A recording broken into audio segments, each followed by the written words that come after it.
भिवानी के हनुमान झोड़ी मंदिर धाम में जो 51 दिवसीय गीता जयंती महोत्सव के तहत जारी श्रीमद् भागवत कथा के दौरान कथा व्यास साध्वी करुणागिरी महाराज ने भगवान श्री कृष्ण की लीलाओं पर प्रकाश डाला कि किस प्रकार से भगवान श्री कृष्ण ने जो अनेक लीलाएं रची और उन लीलाओं का क्या अर्थ रहा।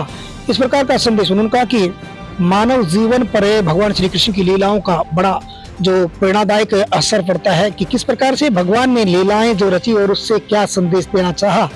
उन्होंने कहा कि पुतना का वध किया और साथ में कंस का जो वध किया तो किस प्रकार से उन्होंने जो पाप का अंत किया और राक्षसों का विनाश किया। कथा के दौरान भगवान श्री कृष्ण और रुक्मिणी का विवाह उत्सव बड़े रंगारंग कार्यक्रम के साथ दिखाया। अब रुक्मिणी जी को स्वीकार है तो मैं रुक्मिणी जी से कहूंगी, भगवान श्री कृष्ण की हर शर्त को आपने स्वीकार किया।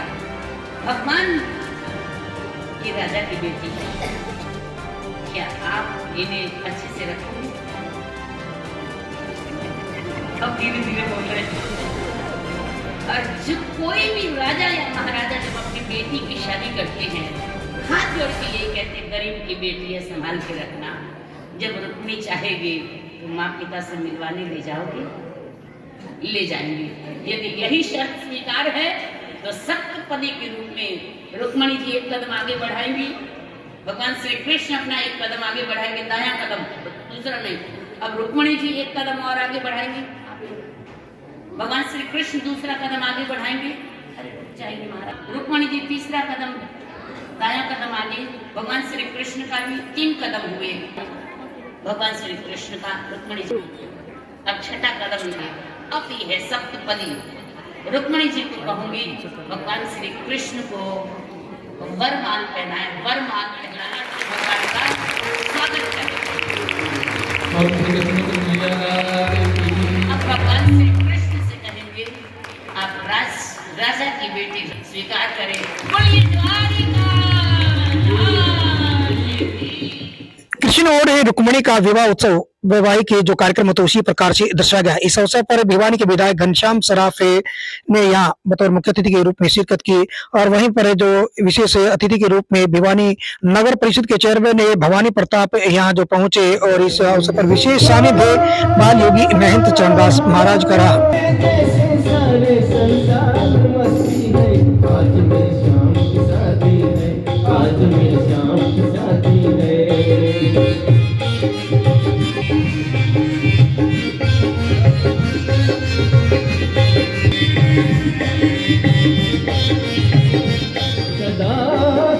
रही है खुशी की मुबारक घड़ी आ गई है, सुर्ख जोड़े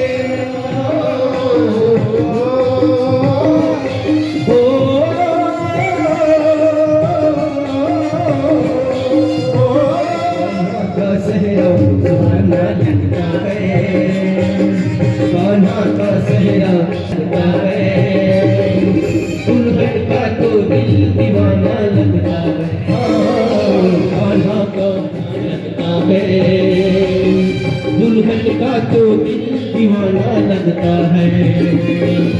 पल पल में कैसे बदलते हैं रिश्ते, पल पल में कैसे बदलते हैं रिश्ते, तो हर बेगाना अपना लगता है, अपना लगता है, दुश्मन का तो दिल दीवाना लगता है, कान्हा का सहरा सुहाना लगता है, दुश्मन का तो दिल दीवाना लगता है।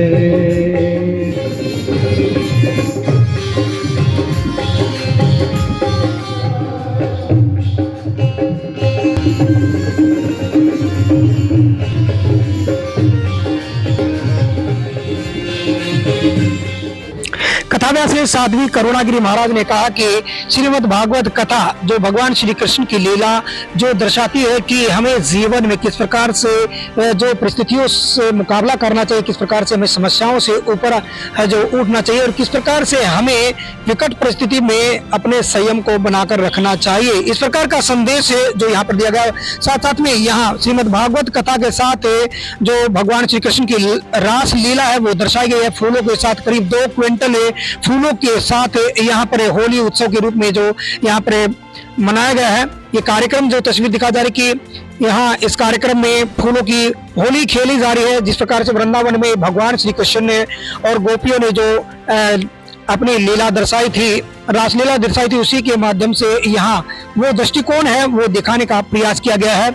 इस कार्यक्रम में बतौर मुख्य अतिथि के रूप में भिवानी के विधायक घनश्याम सराफ और इस कार्यक्रम में विशेष अतिथि के रूप में जो यहाँ नगर परिषद के चेयरमैन है भवानी प्रताप है और शिक्षाविद ओपी नंदवानी है, विवेकानंद हाई स्कूल की संचालिका सावित्री यादव है सहित अनेक गणमान्य व्यक्ति यहाँ पहुंचे। इस अवसर पर जो विशेष अतिथि अमित गोयल और ऋतु गोयल यहाँ पर विशेष रूप से अतिथि के रूप में उपस्थित रहे। और ये तस्वीर दिखा जा रही है कि फूलों की होली जो यहाँ खेली जा रही है और कलाकार यहाँ जो फरीदाबाद से पहुंचे हैं, भिवानी के कलाकार यहाँ जो पहुंचे हैं और उनके द्वारा जो फूलों की होली है जो जिस प्रकार से वृंदावन में माहौल में देखने को मिलता है, मथुरा में जो होली देखने को मिलती है उसी प्रकार का नजारा यहाँ छोटी काशी भिवानी में देखने को मिल रहा है कि कलाकार यहाँ पर भगवान श्री कृष्ण और राधा रुक्मिणी के जो वेशभूषा में यहाँ पर उनके पोशाक पहनकर और उनका रूपांतरण कर रहे हैं, उनकी कला का यहाँ पर प्रदर्शन कर रहे हैं, उनकी लीलाएं दर्शा रहे हैं। आपको बता दें कि भिवानी के हनुमान जोड़ी मंदिर धाम में बालियों के महंत चंद्रदास महाराज के विशेष सानिध्य में ये जो कार्यक्रम आयोजित किया गया है, साध्वी करुणागिरी महाराज के द्वारा जो लगातार यहाँ कथा का जो वृत्तांत है वो सुनाया जा रहा है। भगवान श्री कृष्ण की लीलाएं यहाँ पर दर्शाई गई कि किस प्रकार से भगवान श्री कृष्ण ने जो गीता का उपदेश देते हैं और उसी उपदेश के माध्यम से वो कर्म के प्रति लोगों को किस प्रकार से जो आगे बढ़ने के लिए प्रेरित करते हैं कि भगवान श्री कृष्ण गीता को उपदेश देते हुए अर्जुन का संशय तोड़ते हैं और कहते हैं कि किस प्रकार से व्यक्ति तनाव से दूर रह सकता है और व्यक्ति के जीवन में किस प्रकार से जो विकट परिस्थिति आती है तो उन्हें दूर कैसे कर सकता है। वहीं सारा यहाँ पर वृत्तांत जो लगातार 7 दिवसीय इस कथा के माध्यम से जो दर्शाने और सुनाने को जो यहाँ पर रहा है, साध्वी करुणागिरी महाराज के द्वारा यहाँ जो कथा का वृत्तांत लगातार जो सुनाया जा रहा है और भगवान श्री कृष्ण की लीलाओं पर प्रकाश डाला गया कि भगवान श्री कृष्ण ने किस प्रकार से वो अपनी लीलाओं के माध्यम से समाज को दिशा, इस सांसारिक जीवन को जो प्रेरणा देने का काम करते हैं। Special report Ashok Bhardwaj, ABP news. में भगवान कृष्ण जी और रुक्मिणी जी का मंगल विवाह हुआ है, उसमें सभी ने अपने तरफ से जो है उसमें कन्यादान किया है, बधाइयाँ दी हैं और आज फूलों की होली का भी कार्यक्रम किया गया है।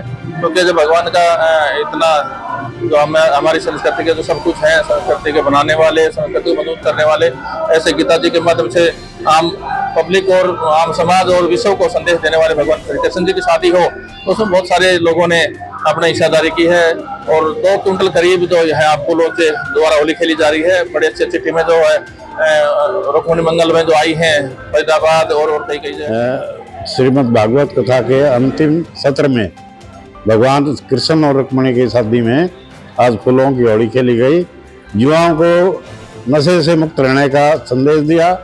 मैं ये मानता हूँ कि हमारा देश प्रदेश इस नशे की आदत से यदि बाहर जाता है तो निश्चित रूप से हमारे देश का उत्थान होगा। ये 51 दिवसीय कार्यक्रम गीता जयंती के अवसर पर चल रहा है, कल इसका अंतिम दिन होगा और हम मानते हैं कि गीता जयंती के माध्यम से, गीता के माध्यम से प्रत्येक व्यक्ति के जीवन में सुधार आ सकता है। आज कथा का 6वां दिन था, इसमें करुणा जी अपने महामंडलेश्वर साध्वी जी ने बताया कि भागवत कथा सब कथाओं की कथा है, जो आदमी इसको एक बार सुन लेगा अपने भाव सागर से पार उतर जाएगा। इससे लाभ ये मिल रहा है कि लोग अब धीरे धीरे भगवान की तरफ मोटिवेट हो रहे हैं।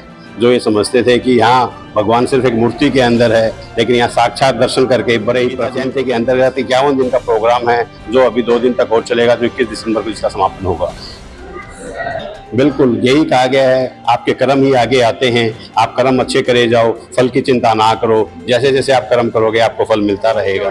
महाराज जी के सानिध्य में जो एक हफ्ते से कथा चल रही है, इसके कथा में हमें सब बुराइयों से दूर करना, कुरीतियों से दूर करना, और महाराज जी का हर संदेश बार बार में यही लगा रहे, नशा मुक्ति से दूर हो बच्चे, इस लाइन में ना जाए, और अच्छी संस्कार, अच्छी उसके संस्था के बनाने के लिए यहाँ पे ये कथा बार बार मतलब लगाते रहते हैं। हर कैंप भी लगाते रहते हैं पर्यावरण के प्रति, ताकि हमारी यहाँ से बुराई दूर हो, बच्चे बढ़िया अपने कार्यक्रम करता रहे और बुराइयों से दूर। आपे ही मर जाएंगे कर कर खोटे का। भगवान किसी को नहीं मारते हैं, इंसान को अपने कर्म स्वयं के लिए ढूंढते हैं। काली मंजल करके भस्म हो गए, भगवान आगे बढ़े, विश्वकर्मा को आदेश दिया, जाओ द्वारिकापुरी का निर्माण करो। 3 द्वारिकापुरी का निर्माण हुआ। द्वारिका, मूल द्वारिका, भेंट द्वारिका, 3 द्वारिकापुरी का निर्माण हुआ। एक में भगवान स्वयं रहे, एक में उनके माता पिता रहे, और एक द्वारिका में भगवान श्री कृष्ण की इष्ट थी अम्बा जी, दुर्गा जी, उनकी स्थापना हुई। वो लोग भाग्यशाली हैं जिन्होंने द्वारिकापुरी के आज के दिन दर्शन किए।